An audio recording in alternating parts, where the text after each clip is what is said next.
So if you wouldn't mind, keeping this thought of educational training, hands-on in your mindset, what do you think some of the most challenging cybersecurity or pressing cybersecurity concerns are for the U.S. today? Yeah, so I'm going to say critical infrastructure is a huge area of concern, like as Greg pointed out, especially in regards to the training aspect of that. Having a real world place for our soldiers, airmen, whomever, to help with their mission and get that real world hands-on experience is invaluable. Awesome. As far as I'm concerned. Absolutely. Monty, your thoughts? Yeah, I think one of the key things, and I think it's very prevalent in current media right now, is just the reality of threat acceleration being enabled by artificial intelligence. We're looking right now at all of the landscape across the threat environment, across our operational areas, being attacked, exploited by AI-enabled capabilities even now, and that's just going to continue to accelerate. Yeah, absolutely. AI is always a topic. In fact, I often go to these sessions with chief information security officers, and they literally cannot get through a panel without AI coming up. It's a major topic right now. Greg, how about your thought? So one of the things that we need to start focusing on in this country is getting the young people involved more in the cyber and AI world.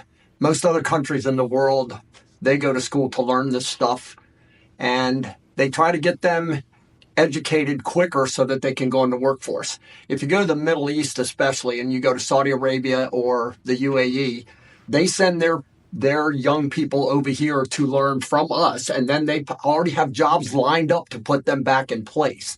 So a lot of the things we can do here at the TAC is get those people ready all the way from high school up through college to get them to go out in the workforce to become the cyber warriors that we're going to need in the future. Awesome. Yeah. Greg, as CEO, do you have any other thoughts to add as well? Well, I think that I agree with all three of the panelists here. One of the things that we're trying to focus on more and more is how do we get the young people into our facility to get that basic training? But our goal is how do we get them interested in STEM education earlier, right?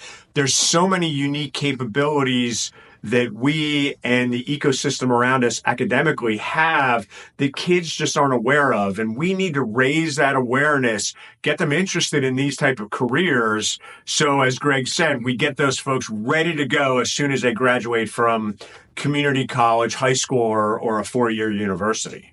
Absolutely. Let me add something to that. At the TAC, we do what we call Cyber Saturdays for high school students 4 times a year.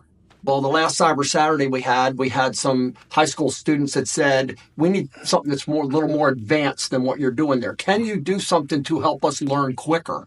So we're going to trial a 2-hour session next week to get them hands-on to keyboards and learn from me and others in the TAC on higher level cybersecurity while they're still in, and I should say 9th, 10th, 11th, 12th grade, but we actually have a 6th grader coming who's already been to 5 capture the flag events, So we got to get those kids now, get them involved. And so we're going to trial this next week and turn it into something that might be fruitful for a while. And Wade, I'd like to add one more thing. While Greg mentioned the 4 Cyber Saturdays, we have partnered with Junior Achievement. So we have multiple high schools coming in here through JA.